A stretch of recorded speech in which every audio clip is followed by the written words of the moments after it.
Imagine living a sentence where death was not the end, but rather an unattainable relief. Today, we will explore the cruelest methods of punishment ever used in history, those that turned the condemned into prisoners of their own bodies, challenging the limits of human endurance. These practices were not only brutal but meticulously planned to inflict extreme pain and suffering. The torture fork was a method so inhumane and ingenious that even the bravest individuals feared its use. The prisoner was subjected to a torture device attached to his neck, where a specially designed fork was precisely adjusted to hold him in a position almost unimaginable to sustain. The victim was forced to keep his neck upright, using only the strength of his own muscles to survive the torment. At first, it might seem possible to resist the demands of the fork, but what followed was even more devastating. As time passed, the fatigue became uncontrollable. Each attempt to lower the head resulted in deep cuts and excruciating pain. The struggle against the body became a silent agony, a sentence that not only destroyed the body but also corroded the soul even before the inevitable end of life. Part 2. Now imagine something even more perverse: the Judas cradle. This instrument of torture tested the limits of human dignity in unimaginable ways. The victim was carefully tied with his arms and legs firmly immobilized while he was suspended over a sharp spike, strategically positioned to slowly penetrate the lower region of the body. The affliction was not limited to the immediate moment of impact, but rather extended for endless hours.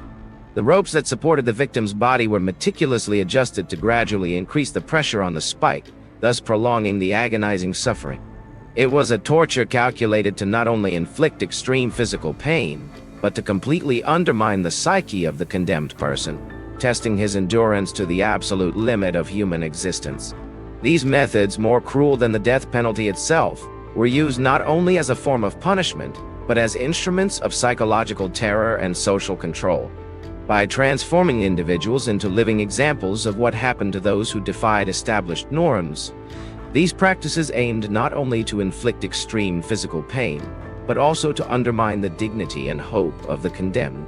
The aim was not only to punish the body, but also to break the human spirit, forcing prisoners to surrender to despair and absolute submission. Many of these methods were applied publicly, in squares and central spaces of cities, as forms of macabre spectacle to demonstrate the oppressive power of the authorities of the time over those considered transgressors of the established order. These sadistic practices reveal not only the brutality of medieval judicial systems, but also humanity's capacity to commit profoundly cruel acts in the name of supposed justice and social order. Part 4. Among the most cruel medieval torture methods was the dreaded Spanish Ripper.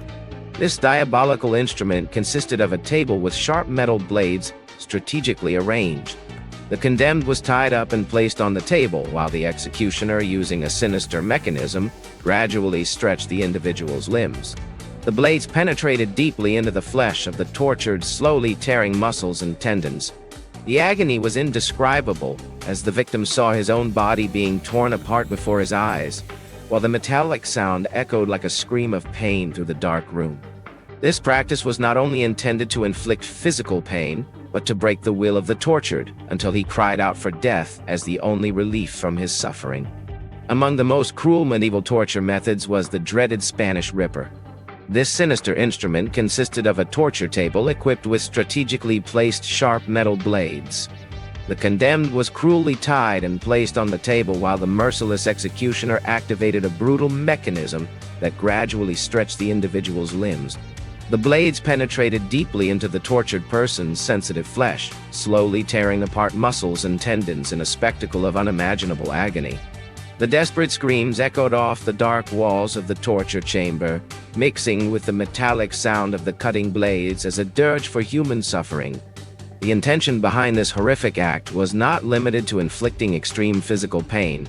It was a grotesque ritual designed to break not only the body, but also the soul of the tortured person, until each sigh became a groan for the relief of death as the only release from such indescribable torment. What is the limit of human cruelty? Let us know in the comments if you think these methods reveal more about the justice system of the time or about the nature of human beings.